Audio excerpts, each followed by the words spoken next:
Salam dan bahagia, Ibu dan Bapak Guru. Kali ini kita akan mengulas elemen ketiga dari dimensi berkebinekaan global, yaitu refleksi dan tanggung jawab terhadap pengalaman kebinekaan.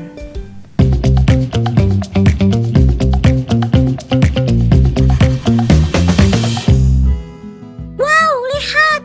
Pemain itu loncatnya tinggi sekali. Coba lihat anggota tim lainnya. Ada juga pemain yang tubuhnya pendek dan berkulit gelap. Memang dia bisa loncat setinggi temannya tadi? Dalam sebuah tim, bentuk fisik tidak harus sama loh.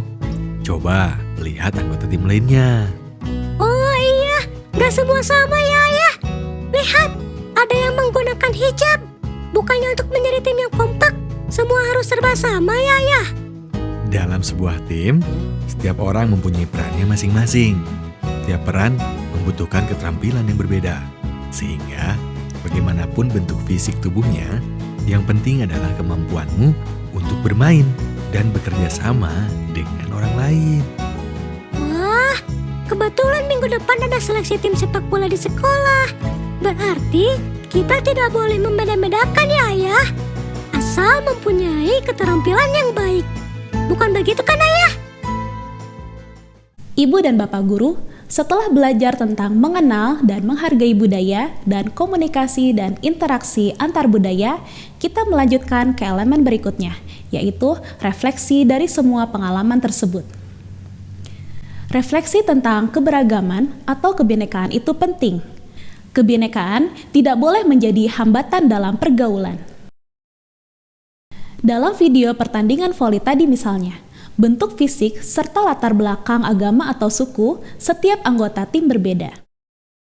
Perbedaan itu tidak menjadi penghalang karena setiap anggota tim sudah diatur perannya untuk mencapai tujuan bersama, yaitu menjadi tim yang solid dan mampu mengupayakan kemenangan. Elemen refleksi dan bertanggung jawab terhadap pengalaman kebinekaan terdiri dari 3 subelemen. Mari kita bahas satu persatu beserta alur perkembangan pada setiap jenjang. Pertama, refleksi terhadap pengalaman kebinekaan. Dalam kehidupan sehari-hari, murid berinteraksi dengan teman yang beragam. Berinteraksi dengan teman yang berbeda merupakan pengalaman yang berharga. Pengalaman yang didapat dapat berupa pengalaman positif maupun negatif. Karena itu, merefleksikan pengalaman kebinekaan sangat penting sebagai bekal hidup bersama dalam kebinekaan.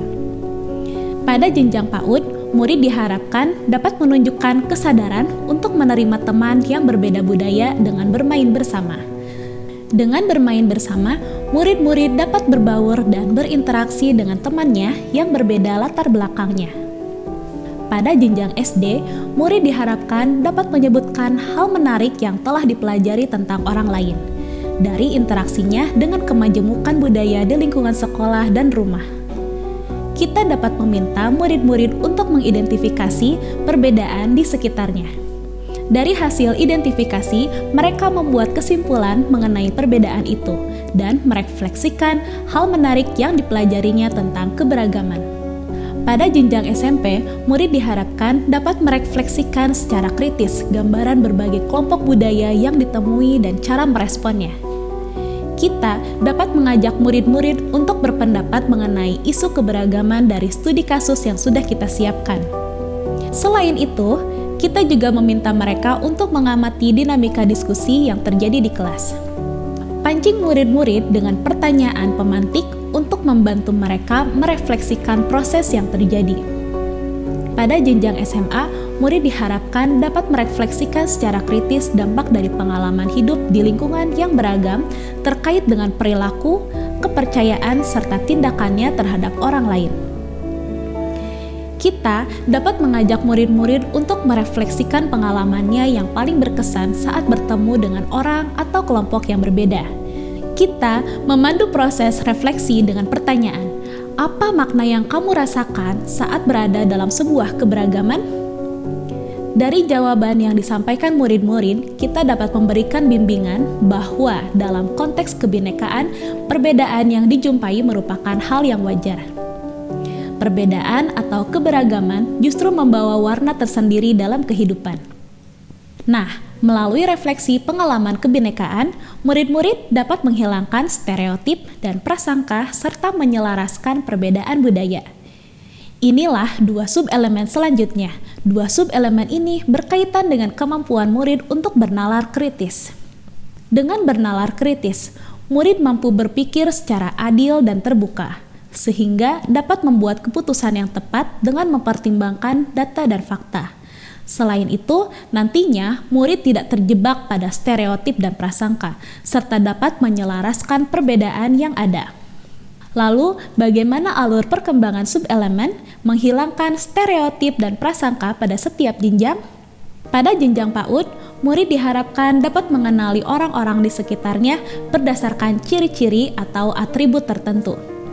Misalnya, dengan menyebutkan bagaimana perawakan ayah, ibu, kakak, adik, dan sebagainya.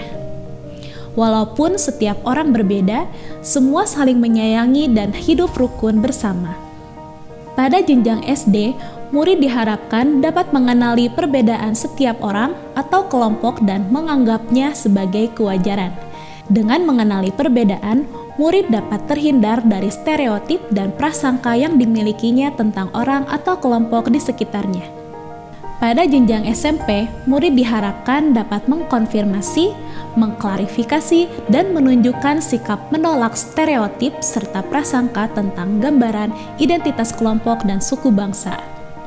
Pada jenjang SMA, murid diharapkan dapat mengkritik dan menolak stereotip serta prasangka tentang gambaran identitas kelompok dan suku bangsa, serta berinisiatif mengajak orang lain untuk menolak stereotip dan prasangka. Subelemen ketiga, menyelaraskan perbedaan budaya. Pada jenjang PAUD, murid diharapkan dapat mengetahui adanya budaya yang berbeda di lingkungan sekitar. Kita dapat mendongeng cerita rakyat Indonesia dan menunjukkan perbedaan budaya yang ada. Pada jenjang SD, murid diharapkan dapat mengidentifikasi perbedaan budaya yang konkret di sekitarnya. Tujuannya, murid mengetahui bahwa perbedaan budaya dapat mempengaruhi pemahaman antar individu, sehingga saat terjadi permasalahan dapat diselesaikan dengan mencari titik temu bersama. Kita dapat mengatur skenario dengan topik perbedaan budaya yang nantinya dimainkan oleh murid melalui kegiatan bermain peran. Murid diminta untuk memperagakan situasi dan menjawab tantangan yang diberikan. Pada jenjang SMP, murid diharapkan dapat mengidentifikasi dan menyampaikan isu-isu tentang penghargaan terhadap keberagaman dan kesetaraan budaya. Kita dapat meminta murid untuk mengobservasi berita atau liputan media tentang keberagaman dan kesetaraan budaya. Misalnya, acara cerdas cermat atau kuis yang diikuti oleh pelajar, pertunjukan budaya, film, dan sebagainya. Apa saja hal menarik yang ditemukan? Pada jenjang SMA, murid diharapkan dapat mengetahui tantangan dan keuntungan hidup dalam keberagaman budaya, serta memahami pentingnya kerukunan antar budaya dalam kehidupan. Kita dapat memandu murid-murid untuk berefleksi, apa pengalaman yang paling berkesan seumur hidup terkait perbedaan budaya? Murid-murid dapat mengekspresikan kisahnya melalui berbagai media, seperti puisi, video, foto, dan sebagainya untuk dibagikan kepada teman-temannya. Ibu dan Bapak Guru, sebagai pelajar Indonesia, murid harus menyadari bahwa Indonesia adalah negara multikultural, multietnis, dan multiagama atau kepercayaan. Sebagai bangsa yang beragam, murid-murid tentu memiliki pengalaman berharga dalam kebinekaan. Pengalaman kebinekaan harus dimaknai secara reflektif agar tidak terjebak pada prasangka dan stereotip terhadap perbedaan budaya. Selain itu, diperlukan sikap empati, di mana kita menghargai keunikan atau perbedaan setiap orang. Pada akhirnya, walaupun berbeda, kita dapat hidup berdampingan dan harmonis sesuai dengan semboyan Bhinneka Tunggal Ika. Yuk kita praktekkan dalam pembelajaran di sekolah. Salam dan bahagia.